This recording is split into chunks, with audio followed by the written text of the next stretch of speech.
Carrie Engel here with Creative Scrapbooker Magazine, and today I'm going to show you how to create a mixed media art card using the Brother Scan and Cut. I have the DX, a SVG file, and Ranger Ink products.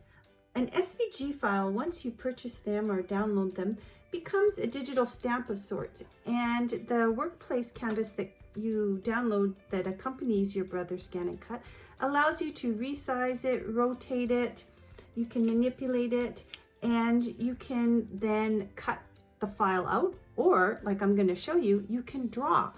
And I found this really helpful when I have a background, like a mixed media background. These were done with acrylic paints, that the gloss sprays, that's a little bit uneven and not, that makes the paper a lot thicker. And when you draw on it, you get a really precise replication of that image. I use the Brother Scan and Cut adapter and the pens that you can purchase that go along with it. There is also an adapter that allows you to use any kind of pen in your Brother Scan and Cut. So buckle up and join in and watch as I create this really fun card. To build up my mixed media background paper, I am going to be using a variety of Dina Wakley media gloss sprays.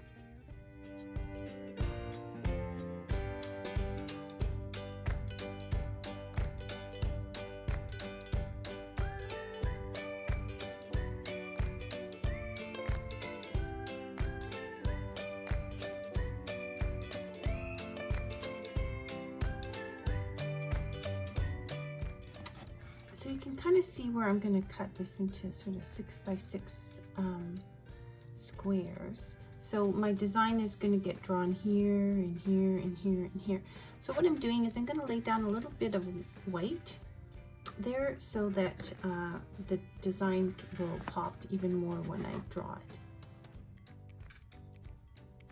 So what I'm going to do now is I want to add a little bit of a little more white space here where I'm going to be drawing my lady.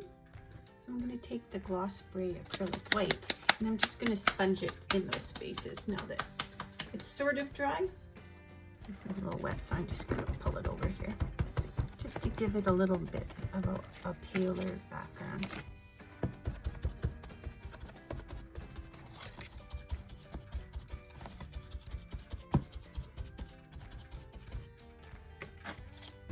I use the Canvas workspace to import SVGs, to manipulate them, and to develop the download that I'm going to use when I want to cut something or draw something with my Brother Scan and Cut. So it's fairly simple to import an SVG. You go here, choose the file, and I am going to choose this Frida.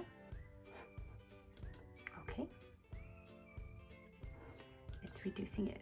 Now here is my Frida, and what I want to do is I want to select all, so I'm gonna go like that, edit and group. That way I can move her. And if you recall, on my card base that I made, I had created, I was going to make 1, 2, 3, 4 card bases from that one piece of mixed media art. So I'm going to put her kind of right in here. Oops. Right where I want the machine to draw her, where I think it'll be best. I may end up trimming down those 6x6 pieces because they'll probably be a little bit. I'm gonna put, oops, and I'm just gonna copy and paste her. So it's really quite simple now. I mean, I can save it. I can title it as, you know, for Fridas, and what I want to do is download it, and what this will do is it will send it over to the Scan and Cut transfer. Now I could download it on my PC, or I can send it over there, and now when I go over to my machine, it will be in my machine. Very simple. The Brother Scan and Cut comes with different cartridges that you can fit in here. So I can add a blade, but I can also add a pen.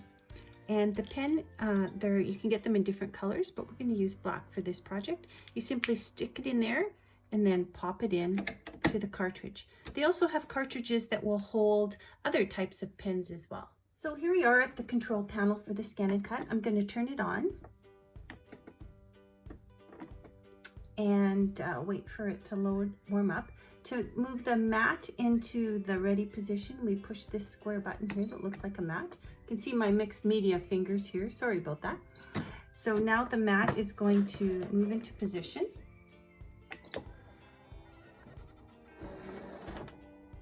I've secured my mixed media piece. It's quite thick and stiff, and I've attached it to a standard tack adhesive mat. So now I'm going to retrieve the data. Remember the one I did on my computer? And I had sent it over here via Bluetooth and Wi-Fi, and it is retrieving it, and it will show up on the screen. So you can see my 4 Fridas.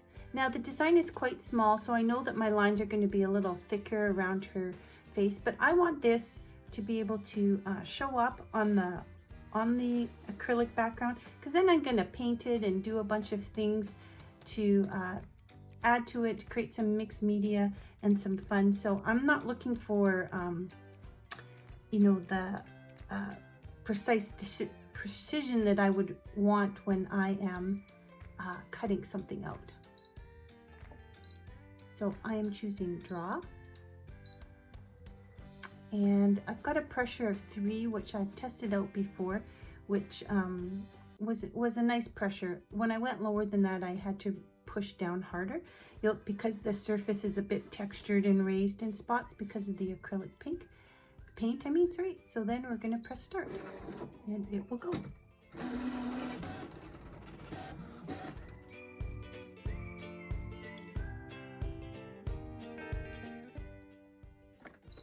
So I am now done printing, and I've got my ladies printed on my paper, and I'm going to cut them out and make some cards. So now that my ladies have been drawn onto this acrylic paint that's been sprayed on my super stock, I'm going to cut them into little art cards, and I'm using my Tonic Studio guillotine to do this, and I'm hoping my measurements were correct. Yep, right about 6 inches. I'll make these into 6x6 cards, and then I can always trim them down from there. So what I'm doing is creating for myself a base to which I'm going to then paint and embellish further. So I can use a combination of different types of paint. The Ranger Dilutions paint tends to be a bit more transparent, so when I paint over this, you'll see a bit of the texture from the background will show through, and then I could use more of the opaque ones. The Dina Wakley ones are a bit more opaque, and so you won't see anything behind. So I'm going to try a more transparent one, and let's see what happens. So I found that this pen from the Brother is not smudging on the acrylic paint, but when I got it wet, it did sort of bleed. So if you didn't want it to bleed, you could put a fixative on top, but I'm just painting really carefully with acrylic paints, not using any water, so I'm not going to have any trouble here. So now I'm just going to go in and fill this up and make myself a card. To create my title, I went back to my Canvas workspace, went down here, chose text. A variety of fonts show up for me, and I'm going to choose this one that's a little bit more scripty. I go over here, click in the box, and I change it to be what I want. I'm going to do Viva La Vida, but I'm going to do my La in a little smaller font, so I need to create a different text box. La. And you can change the size of your screen up here, so we can go up there to get it to 50%. I want my letters to be about 3 inches long. You can see the grid up here. This La I want to be tinier. Let's see how it'll fit in there. Viva La Vida. Okay, so there I have it, and now I'm going to download that, and it will show up on my Brother Scan and Cut, and I can cut it out. So I've cut out the sentiment using the Brother Scan and Cut. Instead of choosing draw, I chose cut, and it cut out 4 different sentiments for me. I simply removed them, and then I glued them to my card base, and then I put some glossy accents on top and let it dry. I embellished my ladies using some liquid pearls and a variety of paints from Ranger and inked the edges, and now I have this really fun card base that I can mount on onto a card or onto a little postcard back, whatever I want to do. And I ended up with 4, a fun project for me last night to sit and paint my ladies, a really relaxing project, and I think I have some really pretty cards now to give to some friends.